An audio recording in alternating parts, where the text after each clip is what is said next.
All right, good morning everybody. Danny back from Pecan Grove. We are here at Deepsouth this morning.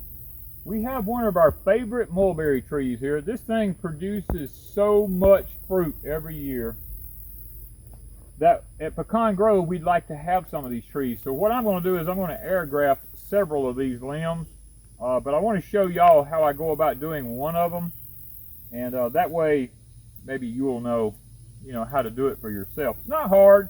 I've done it many times in the past. Matter of fact, I have videos on it, but I'm doing a new one for Pecan Grove. Very simple procedure here, guys. I took some of the little small limbs like this off. You got a node here. You got a node here. That's how fast this thing's growing. Look at this. This thing is just hauling tail. So what we want to do, I'm going to get right below this node right here, because your roots are going to come out right along that node right there. So we're going to get right below it. And we're going to cut, and you'll see a white milky substance come out. You're not cutting it off. Nope, not cutting it off. Just cutting that brown. We're just cutting the cambium layer off the bark. There's three parts to a tree. There's the bark, the cambium, and then you have the wood. And we're just taking the cambium and the bark off is what we're doing right now. I'm trying to make sure I get a good, well, you look how that joker's, you tell me it ain't pulling up some stuff. Now you want to just split it down like that, and you'll know it's right because see how the bark will just slip off of it? It just peeled. It is sticky. Whoa, is it sticky? There it is. Now you want to take your knife and you want to just kind of like scrape it a little bit. Make sure you broke that cambium layer all the way up and down it, so it'll root, because if you don't, it won't root. And our rooting hormone, and I just bought this offline from Amazon. It's just a rooting hormone. It's called Hormone X. We're going to take this. I'm going to take a Q-tip, and I'm just going to daub it all over it. Now you can use natural rooting hormones.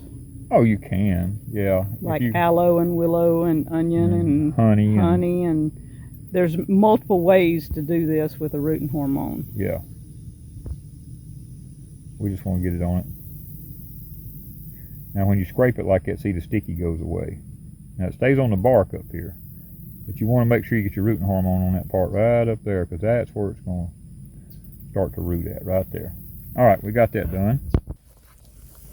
Okay, we've got our coconut coir here. I would rather had peat moss, but I'm going to take and I'll kind of like squeeze some of the water out of it. It's okay to have a little bit, but you don't want too much.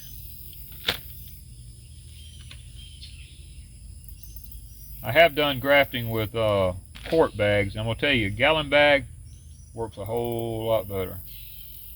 And you have used dirt. I've used plain old soil out of the ground. Peat moss. Yep, I've used all of those.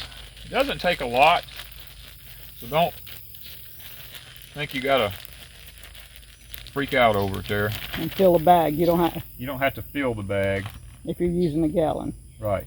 I'm gonna put a little bit moisture in there with that, just because I squeezed it maybe just a little bit too much. But all right. What we're gonna do is we're gonna zip this back, and we're gonna take all the air out of it, because it ain't gonna matter. We're gonna let the air back in it here in just a minute. But I want it where I can flatten it out.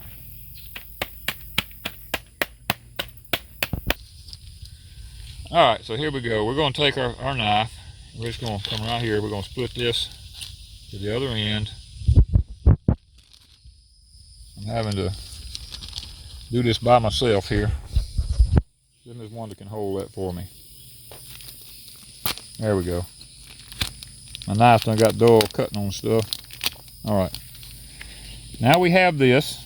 And what we're going to do, relatively simple. You can use a Coca-Cola bottle. You can use a lot of different things. We're going to take this. We're going to hold it up. We're going to move your plastic back out of the way now. And we're going to wrap that dirt or peat moss or whatever you got there. Pull that plastic back out of the way. We're going to wrap it around it, and then we're going to take this. It's going to kind of serve as a flap coming around it here. The easiest way to do this is with zip ties. Now I have done it with string, jute, you know, lots of different things. Whatever's available. Yeah, just whatever. It ain't got to be rocket science, guys. It does not have to be a zip tie in a gallon bag. No. Whatever holds the dirt and moisture and keeps it in place. You can use Coca-Cola bottles, water bottles. You know, there's a lot of different things that you can use. This just basically holds it in place while it's there. All right, you just want to take some heavy-duty aluminum foil. And make sure you use the heavy-duty. Don't buy this old cheap junk. And put the shiny side out. Just kind of lay it with your bag right here. Not hard. And the purpose of this? This is basically putting it in the dark to make it simulate being underground. So whatever, it doesn't have to be aluminum foil, but it has to be something that keeps the moisture out in the dark. Aluminum foil seems to be the easiest because you can kind of form prefab it. Yeah. You can form it to fit. And then you have one. I have one over yonder. I've already done way over yonder.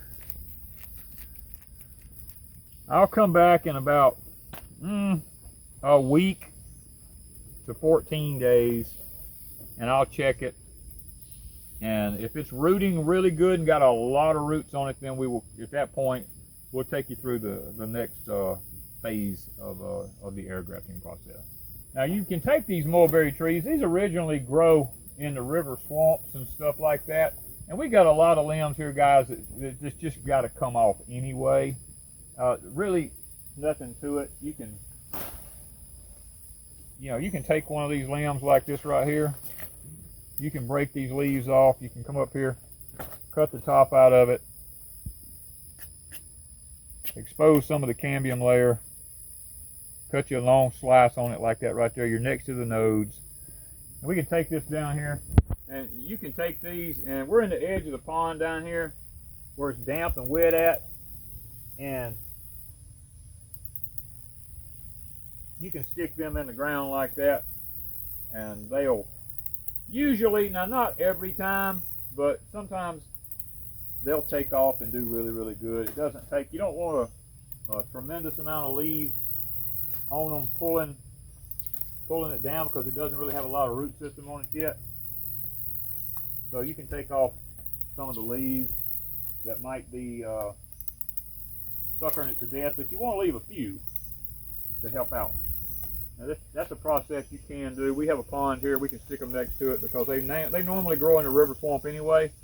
Or you can take a limb, bow it down to the ground if you got time, scrape the bottom edge of it, put some soil over it, put a block on it, and it'll root. Or a bucket. Or a bucket. You can stick it in a bucket. There's lots of ways you can do a lot of different things. Okay, guys, that's all there is to grafting a mulberry, air grafting that is. We're going to move on now, and we're going to probably make another video of how to graft a pear, because we have a pear here that we really love, and we have an apple here that we really love. So we've got a couple more videos coming up about grafting apples and grafting pears. If you want to see how to graft figs, we did that over at Deepsouth Homestead, so there'll be a video over there talking about the figs. Now this mulberry tree here was one we got from Ms. Eleanor, elderly lady. She just stuck a stick in the ground, grew it for us, and we brought it here. It's one of the old-fashioned mulberries. Got the giant leaves. That's how you can tell about your mulberries. You don't want these mulberries that's got the leaves that are got the very, it's got the moves. They want the big round ones like this. This is how you know you've got the old-timey mulberries. It's because of the big old round leaves that's on them. But this is a Ms. Eleanor tree, and we move to Pecan Grove in the future. We want to take part of that with us when we go there. So thank you guys from Pecan Grove.